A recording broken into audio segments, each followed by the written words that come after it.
Bem, nós vamos tratar brevemente da história desses 3 patriarcas de Israel. Nós vamos tratar brevemente da história desses que são reconhecidos como os pais da nação de Israel. A história desses homens passa ou começa a partir do Gênesis, do capítulo 12, e avança durante todo o restante do livro do Gênesis. Vamos falar de Abraão. Demos o nome dessa cadeira de Abraão. Bem, e 2 títulos singulares que Abraão recebeu resumem a sua vida. Primeiramente, Abraão é conhecido como pai da fé.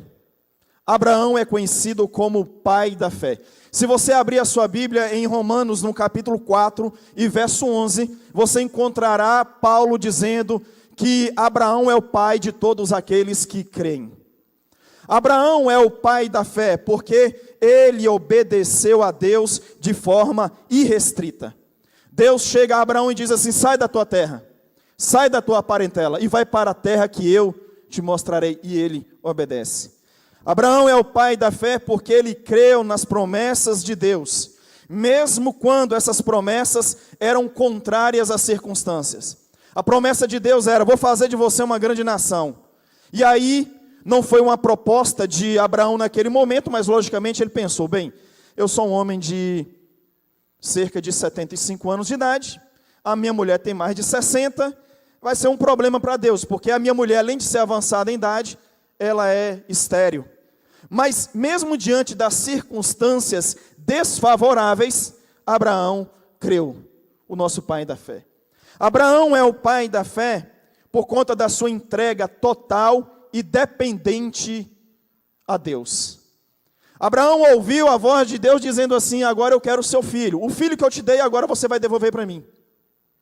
O filho que você esperou durante 25 anos para nascer, e eu cumpri a minha promessa, agora você vai devolvê-lo a mim em sacrifício. Abraão obedece. Abraão obedece, a gente sabe o final da história, em que Deus não permite que o filho seja sacrificado. Isaac continua vivo para cumprir os propósitos do Eterno. Abraão é, sem dúvidas, um homem de grande fé, de grande confiança e dependência em Deus. Mas Abraão, além de pai da fé, Abraão também foi chamado de amigo de Deus. Olha que coisa. 2 títulos singulares que resumem a vida desse homem: pai da fé, amigo de Deus. Quem chamou Abraão de amigo de Deus foi Josafá.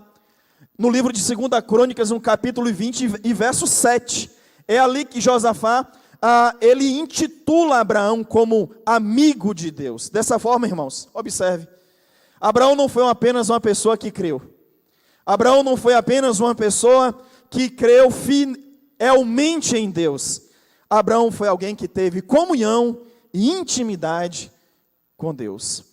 A vida dele com Deus não se resumia em fé, mas uma fé que o levava a desenvolver proximidade e comunhão com o Eterno.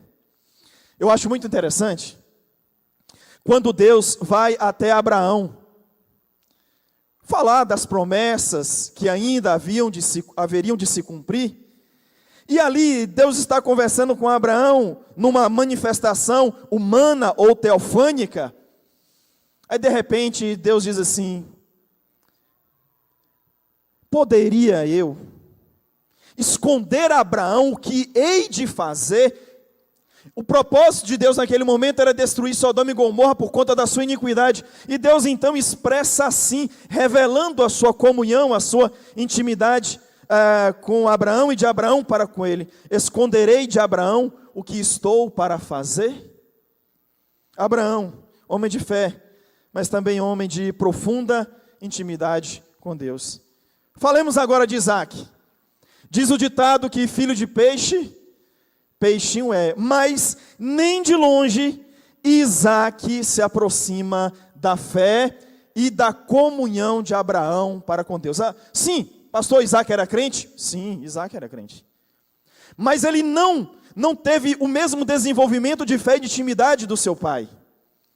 Observe, quando o escritor do Gênesis vai tratar de Abraão, O escritor do Gênesis dedica 12 capítulos a Abraão e 4 capítulos para tratar de Isaque.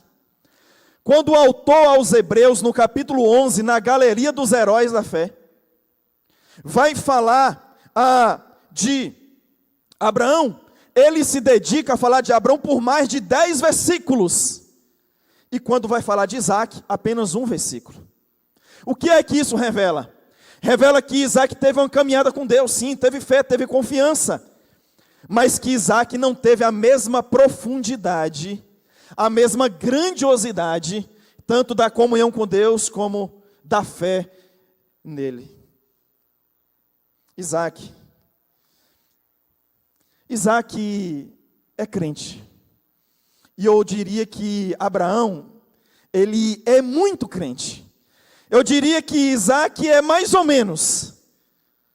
E esse cidadão aqui? Aqui a coisa fica pior. Aqui a coisa fica pior. Jacó, ele é bem menos do que mais.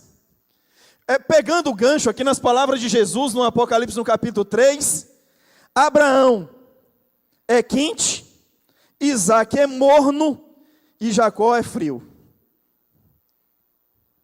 Meus queridos, Isaque podia não ser um grande exemplo de fé e de comunhão com Deus, mas Isaque era um homem de caráter, de integridade, e Jacó não sabia o que era isso. A palavra Jacó significa suplantador, enganador, trapaceiro. E esse não era apenas o significado do nome de Jacó, era o seu estilo de vida. Vamos falar da história de Jacó? Vamos lá. Seu pai, Isaque. Sua mãe, Rebeca. Isaque ora a Deus: Senhor, eu já estou quarentando, preciso de um filho, o que está acontecendo? Rebeca era estéril. Deus opera um milagre, ela fica grávida. Mas Deus não lhe dá apenas um filho, mas 2. No ventre de Rebeca tem 2 crianças. E quando essas crianças nascem, o primeiro sai, Esaú. E aí, agarrado ao calcanhar de Esaú do irmão, vem Jacó logo em seguida. Quando Rebeca ou o Isaque olha para aquela cena, esse aqui, olha como ele é espertinho. Saiu agarrado ao calcanhar do irmão, não queria ficar para trás. É Jacó. Ele é mais do que esperto. Isso aqui é um trapaceirozinho. E lembrem vocês que na cultura judaica o nome, tem um peso muito interessante, porque não é apenas a identificação da pessoa. Na cultura judaica, o nome é o próprio ser, é a própria identidade do cidadão.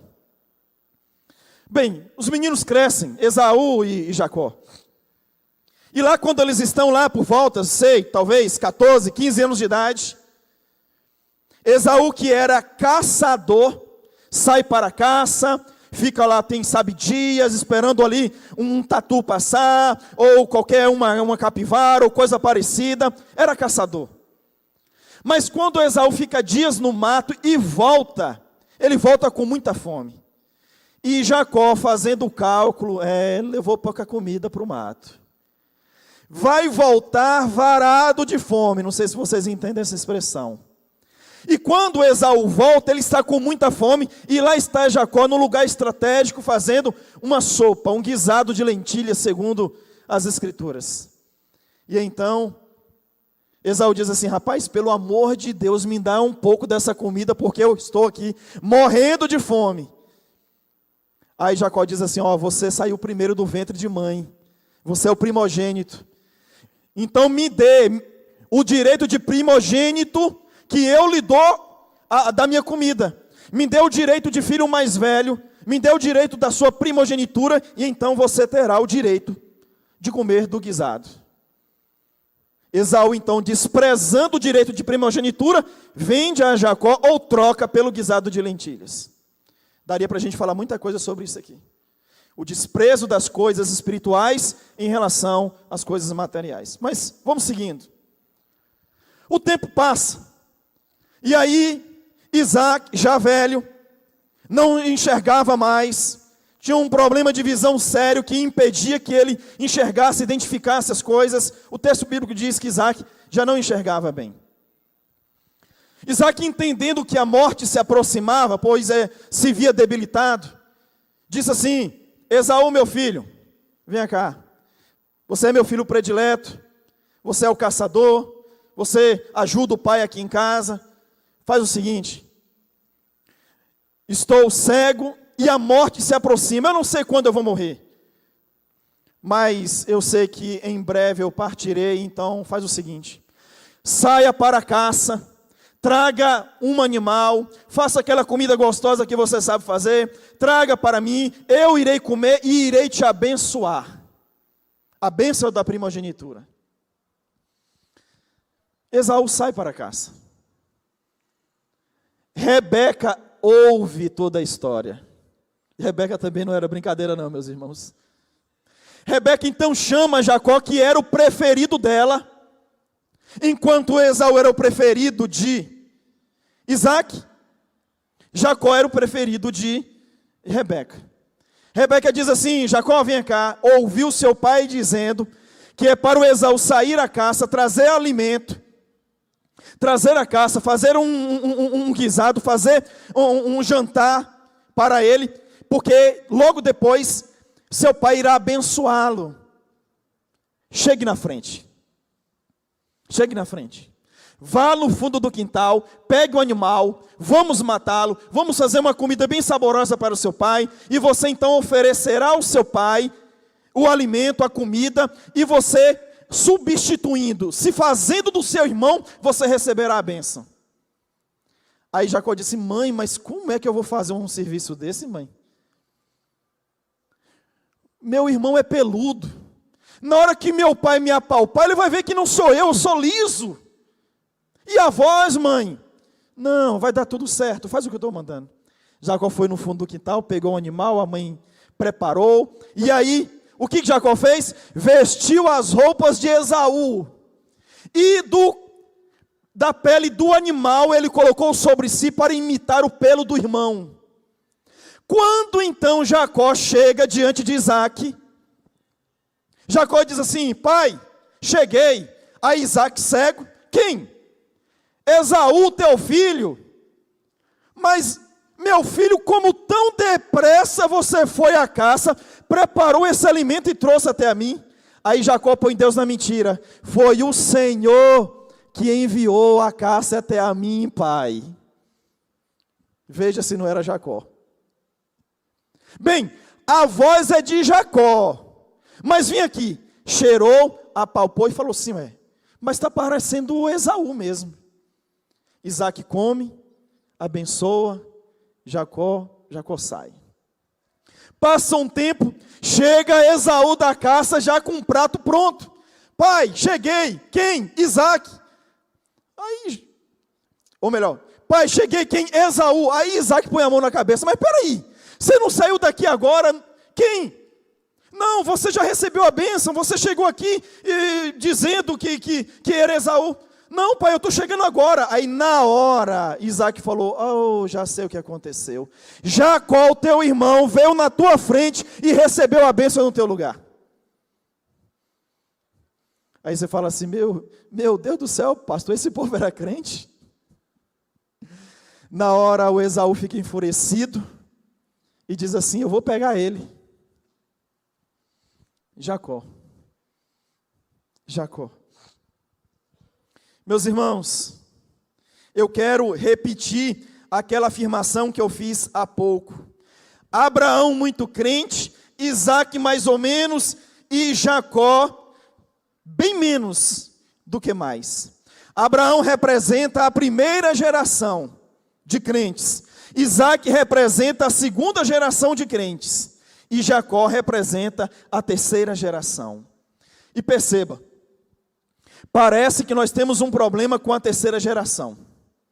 Parece que a terceira geração de crentes, ela se perde. Há algum problema com a terceira geração de crentes nas escrituras e também na história. Observe, Juízes capítulo 2. A geração de Josué foi uma geração icônica e inspiradora. A geração de Josué. Pessoas que viram Deus fazer coisas extraordinárias. Só que Josué morre. A geração posterior a Josué foi uma geração que buscou a Deus, mas não viveu a grandiosidade do ministério de Josué. A terceira geração dos juízes, a Bíblia diz assim: e congregou então uma geração que não conhecia o Senhor e nem ouviu falar dos seus feitos. Vamos para a casa de Davi. Davi, homem segundo o coração de Deus, dispensa comentários. Salomão, filho de Davi, homem que buscou a Deus, mas desviou-se dos seus caminhos no final da sua vida. Filho de Salomão, Roboão. Roboão primeiro. A Bíblia diz que Roboão foi ímpio diante de Deus, e além de pecar, levou o povo de Israel a desobedecer a Deus. Terceira geração. Parece que nós, cristãos evangélicos protestantes do Brasil, estamos na terceira geração. E o pastor Paulo Júnior, não sei se é exagero dele, ele vai dizer que esta é a pior geração de crentes de toda a história. Não sei.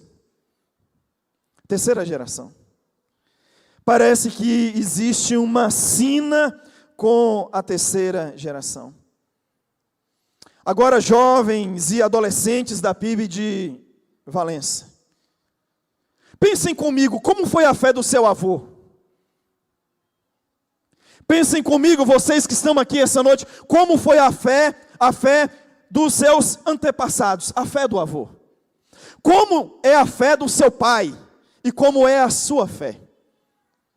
Será que nós estamos vivendo aqui, bem diante dos nossos olhos, bem diante desse bom número de pessoas que aqui está, essa mesma experiência? Ô pastor, o meu avô foi alguém muito temente a Deus. Ô pastor, meu bisavô foi alguém de muita entrega, de muita dependência. Ô pastor, o meu pai foi uma pessoa, e está sendo uma pessoa crente, mas meu avô viveu coisas grandiosas, a gente via Jesus na vida dele com mais facilidade. Ô pastor, eu não me aproximo dos meus antepassados. Eu reconheço que a minha fé é superficial. Eu reconheço que eu vou para a igreja quando dá certo. Eu reconheço que eu não tenho a mesma dedicação, a mesma santidade, a mesma entrega, a mesma dependência. Eu sou lúcido para reconhecer que o meu pai, que o meu avô foram melhores do que eu, ou são melhores do que eu. Meus irmãos, a gente não pode viver assim como Jacó. A gente não pode viver das experiências dos nossos antepassados. Eu fico imaginando Jacó. Rapaz, o meu pai viveu a experiência de se entregar a Deus, em sacrifício. Ele foi submisso diante do difícil mandamento, da difícil prova que Deus impôs ao meu avô Abraão, mas meu pai obedeceu, ele foi submisso, e Deus honrou. Quando então o meu avô Abraão ouviu no Moriá: Abraão, não estenda tuas mãos contra o menino, porque agora eu sei que temes a Deus. Jacó poderia pensar: o meu avô, tanta coisa grandiosa que meu avô viveu. Jacó vivendo das experiências do pai e do avô. E quem sabe, eu falo para pessoas aqui essa noite que estão vivendo essa mesma realidade. Pastor, eu não tenho uma experiência com Deus. Eu não tenho esse nível de intimidade, esse nível de fé. Eu confesso a você que eu sou um crente que vou à igreja, mas uma experiência espiritual, transcendental, de conversão talvez, é uma coisa que eu desconheço. Mas eu sei que meu pai e meu avô tiveram muita coisa com Deus. Eu quero convidar você a ter a sua experiência com Deus.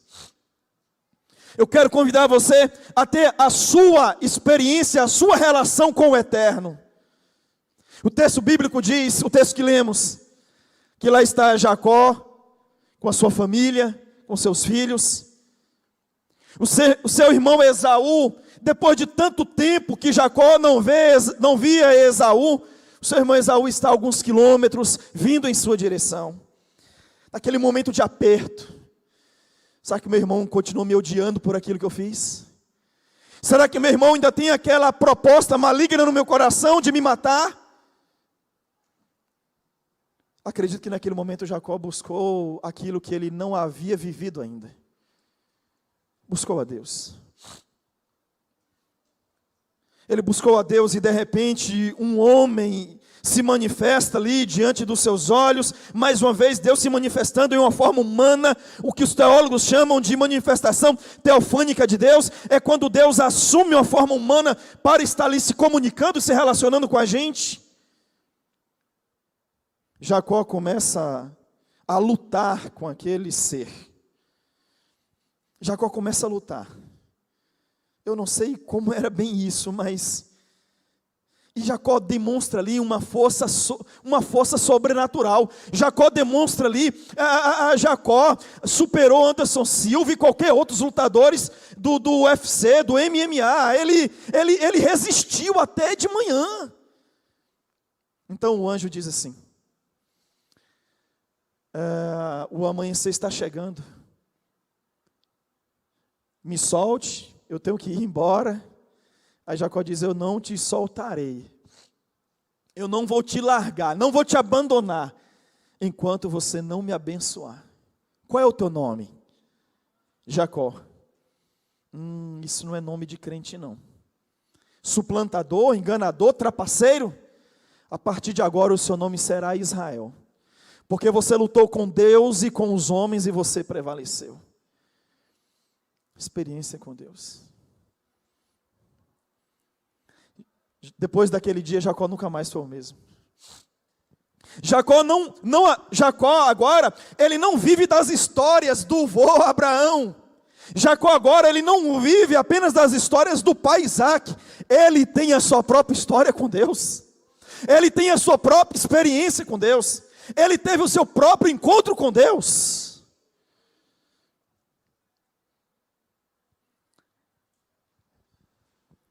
Em qual cadeira que você se encontra? Em qual cadeira que você se encontra assentado? A minha oração e meu desejo é que as famílias da PIB de Valença se movam em direção a essa cadeira. A minha oração e desejo é que as famílias da PIB de Valença se movam em direção a essa cadeira. Talvez o filho está dizendo assim: pastor, o meu pai é um Jacó, pastor, o meu pai é um Isaac, mas depois daquela mensagem, ou depois de uma experiência, eu vi o meu pai saindo da cadeira do Jacó, eu vi o meu pai saindo da cadeira do Isaac, e eu vi meu pai sentando e vivendo uma espiritualidade de Abraão. Eu vi minha mãe fazendo isso. Ou quem sabe os pais aqui: pastor, o meu filho é um Jacozinho, o meu filho é um Isaac da vida, pastor. Mas aí, meu querido, eu creio no Deus que nos atrai, que nos coloca de joelho. Eu creio num Deus que se move em nossa direção. E em nome de Jesus, você pai, você mãe, você verá o seu filho deixando essa cadeira, deixando essa realidade de espiritualidade e se movendo nessa direção. Você crê que isso pode acontecer essa noite?